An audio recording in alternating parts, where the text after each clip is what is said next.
Is it really the beginning of the end? I am talking about Iran. Iran में सिर्फ protest नहीं हो रहा है, ईरान अपने फ्यूचर और एग्जिस्टेंस की लड़ाई लड़ रहा है। Internet shutdown, more than 100 lives have been lost. दुनिया के सबसे पावरफुल प्लेयर्स क्वाइटली अपनी पोजीशन ले चुके हैं to take advantage of the situation. दिसंबर 2025 से ईरान सिस्टमिक रप्चर्ड कंडीशन में है। पूरे देश में एक ही डिमांड है, जिंदगी चाहिए, आइडियोलॉजी नहीं। ये लड़ाई सरकार के खिलाफ नहीं, बल्कि आइडियोलॉजिकल हिस्ट्री के खिलाफ है। It is a fight against outdated system.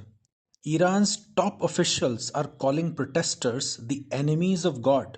Iran is at a very dangerous crossroad, ना जहाँ पर लोग सेफ हैं और ना ही यहाँ की सरकार। Both are fighting for survival. Inflation की वजह से ये प्रोटेस्ट हो रहा है, ये अधूरा सच है। इन्फ्लेशन डेफिनेटली एक ट्रिगर पॉइंट है, असली वजह डिग्निटी कोलैप्स है।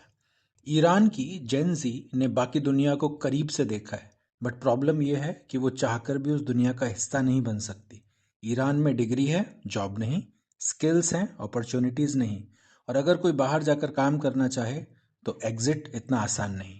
The most dangerous aspect of this movement is कि इसका कोई सेंटर ही नहीं है। No party office, no charismatic leader, no negotiation table.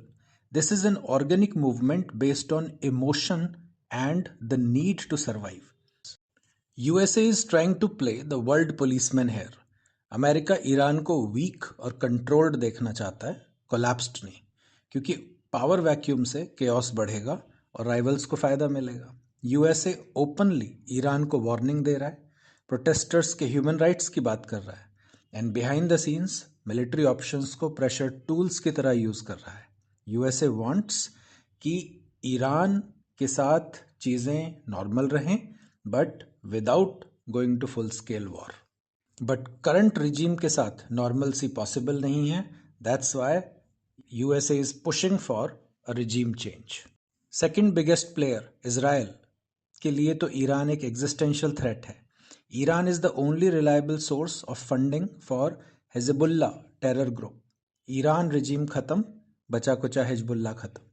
Russia Iran को स्टेबल देखना चाहता है, क्योंकि रशिया के लिए ईरान एनर्जी और मिडिल ईस्ट में इन्फ्लुएंस का पिलर है। If Iran collapsed, then US and NATO will gain influence in that area, which is not going to be acceptable to Russia at all.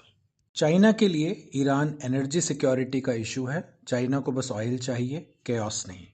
Finally Iran की streets पे जो अभी हो रहा है वो सिर्फ लोकल अनरेस्ट नहीं है, ये ग्लोबल पावर्स का चेस बोर्ड बन चुका है।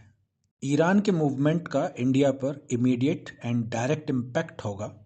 ईरान के क्राइसिस का मतलब है global oil supply risk, insurance and shipping cost ऊपर जाएगी, पेट्रोल डीजल महंगा होगा, and definitely food inflation will be up.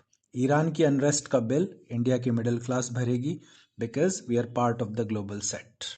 Middle east में लगभग 1 करोड़ से ज़्यादा इंडियंस काम करते हैं, तो definitely they might lose their jobs and it is going to create remittances problem for India. Finally, Iran की रिजीम बचेगी या गिरेगी इस बात से फर्क नहीं पड़ता। द बिगेस्ट क्वेश्चन इज, क्या एक आउटडेटेड सिस्टम यंग जनरेशन को इनडेफिनेटली कंट्रोल कर सकता है?